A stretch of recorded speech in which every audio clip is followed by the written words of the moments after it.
Welcome, I'll get this out, former Governor Jim McGreevey, who is now the chairman of the New Jersey Reentry Corporation. Good to see you, Jim. Hey, good to be with you, Stephen. You have talked to us many times, not about your legacy as governor, but frankly, something right now that is much more important. And that is, as chairman of the New Jersey Reentry Corporation, describe the organization and who you serve every day. Sure. I mean, the organization is dedicated to those persons returning from state prisons and from county jails, from drug court, from federal prisons that are coming back home. And the reality is in the state of New Jersey that we have 10,000 persons coming back from state prison. We have upwards of almost 40,000 coming back from county jails. And so we serve all of those persons that are coming back to their community. And for many of them, Stephen, as you well know, that are maxing out of prison, I mean, they're coming back with their shirt on their back, and that's it. I mean, they don't have housing, they don't have addiction treatment, they don't have health care, they don't have a job. Sometimes they're homeless. Yeah, and so that's, you know, our responsibility. Our responsibility is to serve, as it says in, you know, the Bible, is to serve the least of these. I mean, they're poor, whether they're white, brown, or black, they're poor. Many of them are addicted, and they're challenged. You know, if you're in prison for 5 years, you're in prison for 10 years, think of what it is to come home and not have an identification card, not to have health care. Jim, give me some numbers. What does it cost, average annual cost, to have someone in prison?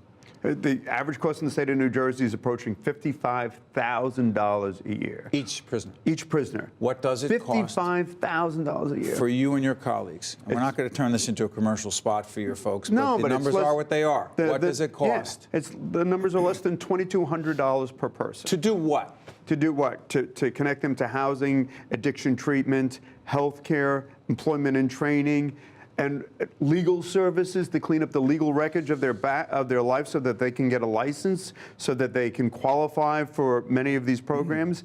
And so it's for us, Stephen, you know, candidly, you know, under the last administration, the Christie administration, you know, developed a great relationship. The governor and I used to joke, we agree with one thing in common. This was it. And I said, Governor, that's more than enough. But it's understanding that unless we're going to continue to build prisons and prisons and prisons, we have to, at some point in time, recognize people are coming home and giving them an opportunity. So the reason this is an issue, folks, just so everyone understands this, we're taping on April the 10th. You'll see the chyron up on the screen that says it. There's a battle that goes on every year around the state budget. The budget has to be agreed to by the governor and the legislature by the last day of June, midnight. As we do this program, in fact, watching NJTV News last night, there was a big story. They've been covering this on a regular basis. You testified before a legislative committee on the need to put, I believe, $5 million into the state budget to support the work that you and your colleagues are doing. As we speak right now, and we don't know if it's going to change, it is not in the Governor Murphy's proposed budget. Do you know why? No. Candidly, no, I don't. And by the way, we're going to ask the Murphy administration what their explanation is for this, just to make sure we have some balance here. Go ahead. Yeah, no, it's just, you know, Governor Murphy. Because he supports efforts to fight recidivism. He supports efforts and opioid and drug addicted folks who are committing crime. So I'm not sure what's going on here. You know, and that makes two of us. I think it could be a matter of an unfortunate mistake. It could be a matter of a bad decision. I know I make them every day. I want to get back to a good place. I want to get back. I mean, Senate President Sweeney, Speaker Coughlin have been clear and have been unequivocal in their support, and I'm so grateful. This should not be, it shouldn't be, certainly it shouldn't be a Democratic issue. It shouldn't be a Republican issue. I mean, this is about helping people help themselves so they don't return to prison. Jim, what happens if, look, someone might say you're a private organization. We're a private organization. All of our money doesn't come from government. We're out there funding, raising private dollars. Your operation is different because? Our operation is different because the people we serve have been locked up, sometimes for long periods of time, justifiably, by the state of New Jersey, and particularly if they're max outs, they walk out with no services, no benefits, and they're going to recidivate. And what happened? Okay, say that's the last They're part. going to recidivate. Stephen, they have to, you know, This was the classic for me when I was in seminary. I was up in Harlem and I was working at a reentry program, and I was like, I get it. People need to eat every day. People need to find a place to sleep. People need to earn money. People need to love, and people need to have a function of purpose. And when they don't have that. And when they don't have that, we're going to do, let me speak for me, I would do what they would do. They go out and use drugs, they go out and sell drugs, they go back to the same corner.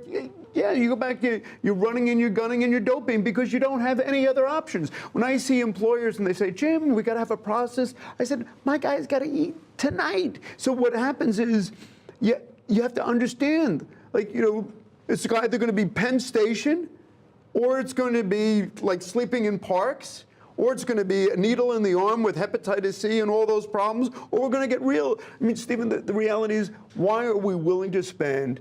I was just testifying for a bill the other day for Senator Cunningham, and we're talking about Senator Cunningham from Jersey City. Yes. Got a minute left, Jim. Go ahead. Okay, and we're fighting to help people get training, and I was like, if we were building another prison, everybody'd say, okay, game in. But now here we're talking about training. We're talking about doing alternate things. I think we're going to get there.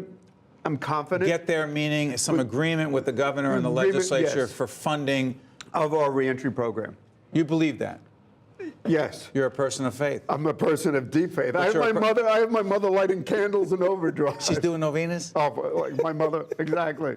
Is an Irish novena, Catholic novena, different than Italian, Roman Catholic? Let's not go there.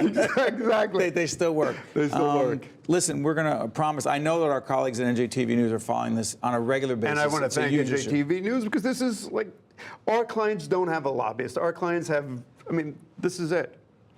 Well, it's an issue that isn't just about those folks who are looking for a second chance. It's about all of us who want them and need for them to do well, because they do not. And their children. It's about their families. We talk about education. There's nothing better for a kid than have a father who's sitting there working with a child. There's nothing better for a community.